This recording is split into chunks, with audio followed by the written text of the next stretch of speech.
বৃহস্পতিবার ডিভিসির সঙ্গে সম্পর্ক ছিন্ন করার হুঁশিয়ারি দিয়েছিলেন মুখ্যমন্ত্রী Mamata Bandyopadhyay. Mascot spin control ল্যাবের পরীক্ষায় এটি প্রমাণিত। কেয়াসেট আলোপেক্স পেন্টা অ্যাক্টিভ নতুন চুল গজাতে সাহায্য করে, চুল পড়া বন্ধ করে। Keyaseth Alopex penta active 10 hair fall প্রবলেমের একমাত্র সলিউশন। আর ঠিক তার পরের দিন অর্থাৎ গতকাল শুক্রবার ডিভিসির নামে নালিশ জানিয়ে প্রধানমন্ত্রীকে চিঠি দিয়ে ত্রাণের জন্য অর্থ বরাদ্দ চাইলেন কে না মুখ্যমন্ত্রী মমতা বন্দ্যোপাধ্যায়। মমতা বন্দ্যোপাধ্যায় একবার তিনি কেন্দ্রের দিকে দোষ দিচ্ছেন আর অন্যদিকে কেন্দ্রের কাছ থেকে অর্থ বরাদ্দ চাইছেন। চিঠিতে ডিভিসিকে দোষে ফের ম্যানমেড বন্যা তত্ত্ব মমতা বন্দ্যোপাধ্যায়ের।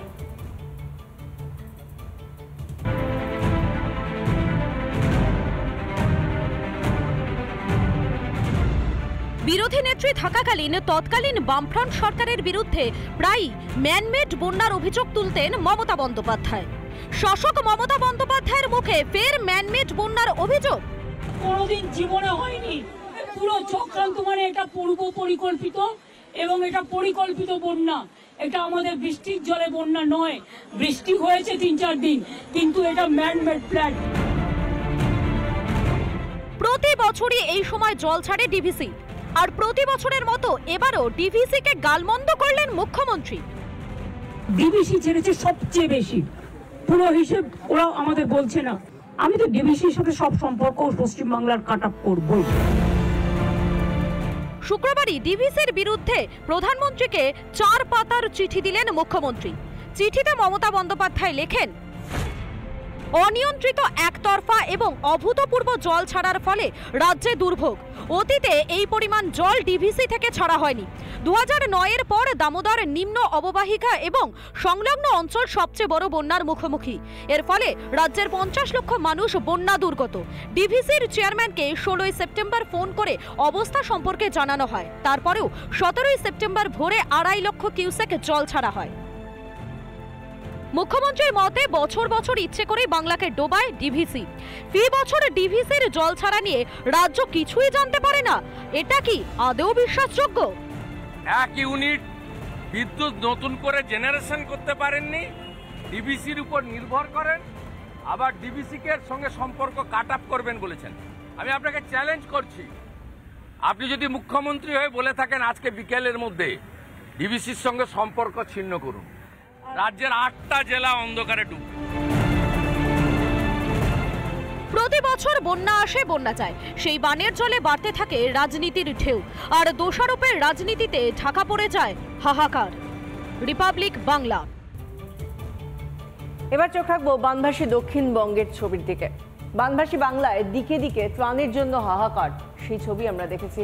সেই যন্ত্রণার ছবি বারবার আমাদের শিহরিত করেছে। প্রশাসনের ভূমিকা নিয়ে ব্যাপক ক্ষোভ বন্যা দুর্গত জনতার। মেলা খেলায় খরচে তাদের কোনো কার্পণ্য নেই, কিন্তু মানুষের দুঃসময় পাশে দাঁড়াতে কেন ব্যর্থ মামাটি মানুষের সরকার?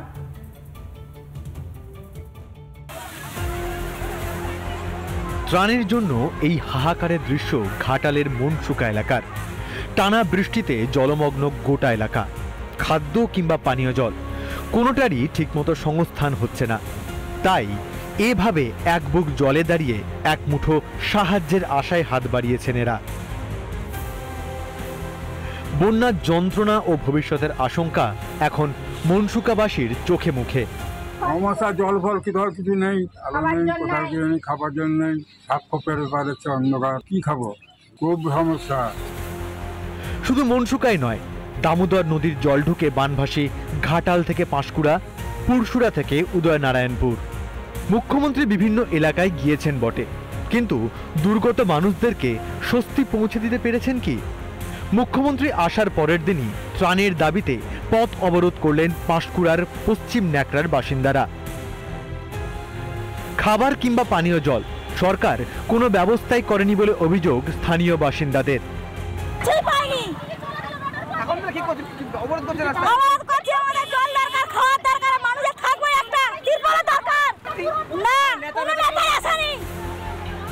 মুখ্যমন্ত্রী এলাকা ছাড়ার পর ত্রাণ নিয়ে এই রকমই বিক্ষোভ শুরু হয়ে গিয়েছিল পুরসুরায়।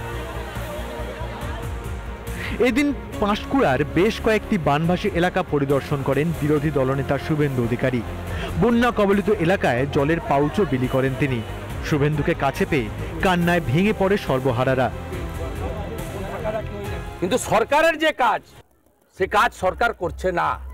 আসার আগে পুলিশ এখানে এসে এইসব জিনিস করছে, কারণ কাজ নয়, কাজটা বিডিওর কাজ এবং মিউনিসিপ্যালিটির। মুখ্যমন্ত্রী মেলা খেলা উৎসবে খোলামকুচির মতো দুহাতে টাকা খরচ করছে রাজ্য সরকার, অথচ দুর্গাপুজোর মুখে বন্যা বিধ্বস্ত মানুষগুলোকে কেন ঠিকমতো সাহায্য পৌঁছে দিতে পারছে না প্রশাসন? ভোট সর্বস্ব রাজনীতিতে কি মানবিকতাও ভুলতে বসেছে শাসক? রিপাবলিক বাংলা।